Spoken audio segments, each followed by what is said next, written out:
Dumped under the end zone, caught. Touchdown Harrison again. Stroud, like a maestro, escapes the sack and delivers a strike for the second time to his star receiver.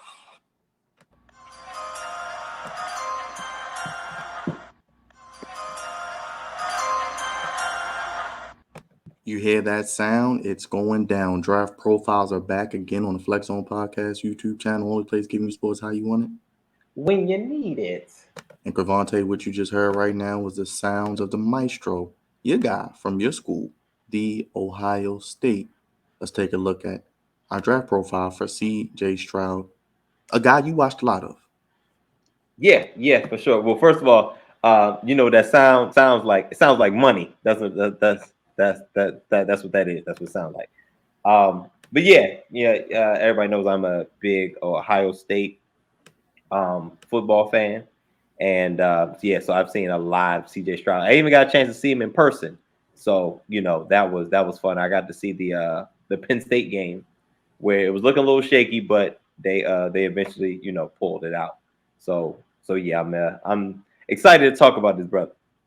Real quick, C.J. Stroud from the Ohio State, from Inland Empire, California. He's a redshirt sophomore, 6'3", 214, 32 and 5/8 inch arms, 10-inch hands, and he was a 5-star recruit, and he threw for 3,800 yards and 47 touchdowns in high school, and that was just ridiculous. And he was a 2-year starter with the Ohio State, and one of the things that definitely stands out to him was his big game that he had this past season against Georgia. Crevonte, when you look at Stroud, we know the numbers. What are the strengths and weaknesses? And is there a stigma with Ohio State quarterbacks recently?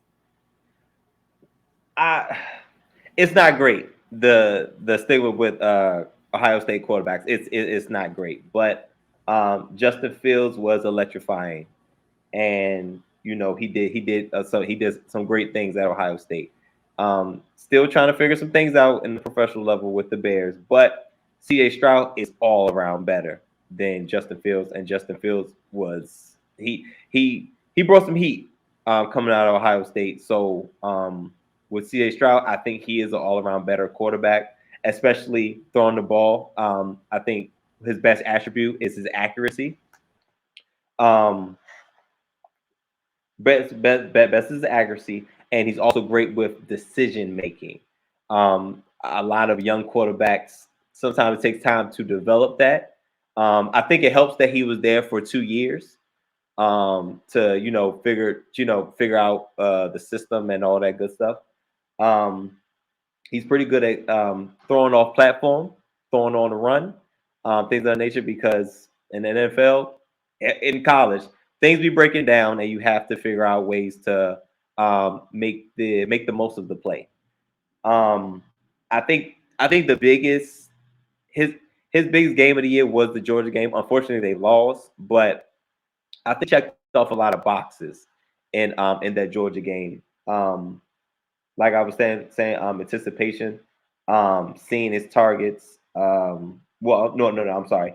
Accuracy, and he's pretty good at throwing the ball at each level. So that short, medium, and the deep ball. He's good at all those things at all 4 levels. He showed his athleticism. There was a lot of question marks with C.J. Stroud's athleticism throughout the year.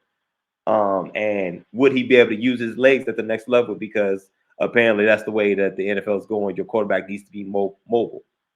And Georgia, I think that's the best.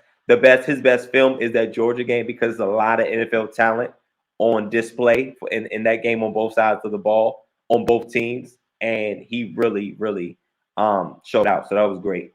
So those was some of his strengths.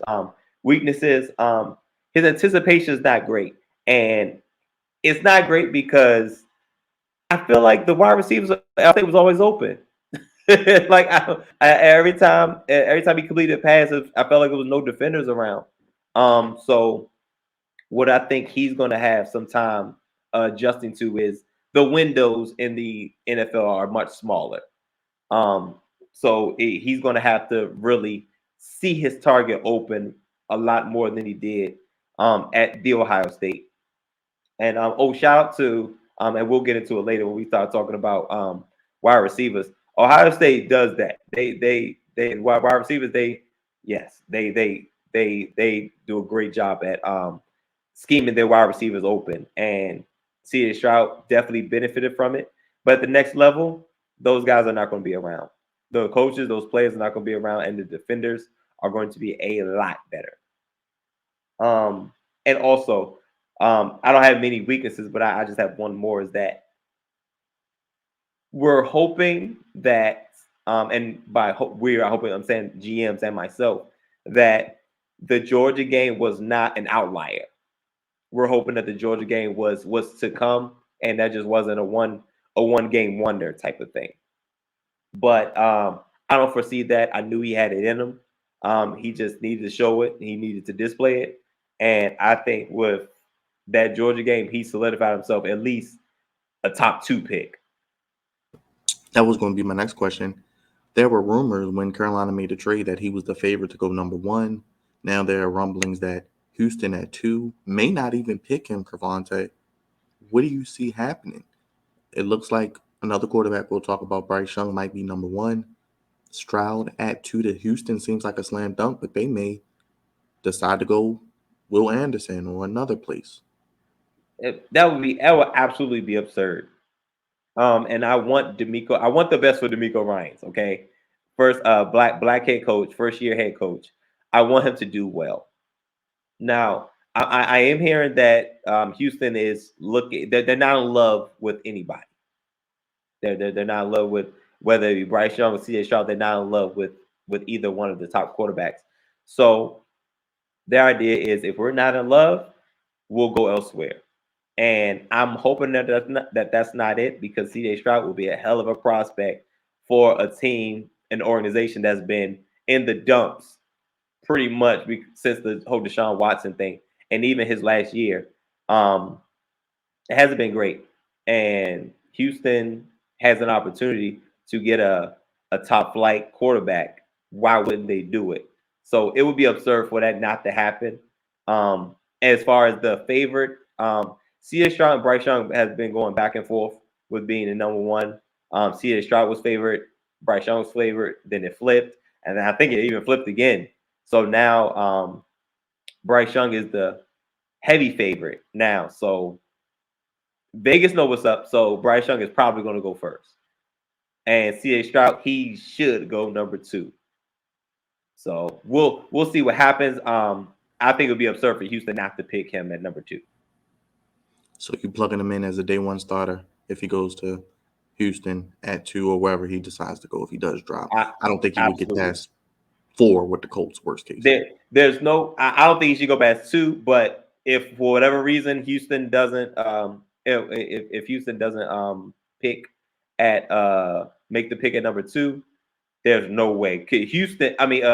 Indianapolis will be jumping all over people. They'll jump over Roger Goodell to get to the podium and have C.J. Stroud to be their new quarterback in town.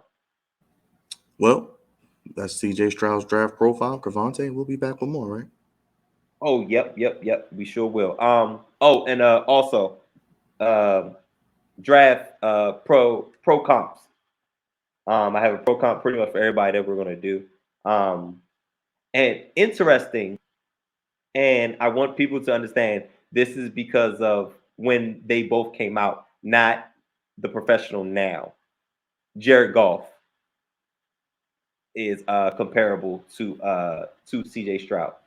Coming out of college, not right now. Let's think of Rams early years, Jared Goff with Sean McVay. That's CJ. That's what CJ Stroud reminds me of, and probably closely looks like. Let us know in the comments. Hit the like button. Hit the subscribe button. CJ Stroud draft profile. We'll be back with more alongside my brother, Crevonte, here on the Flex Zone Podcast Show.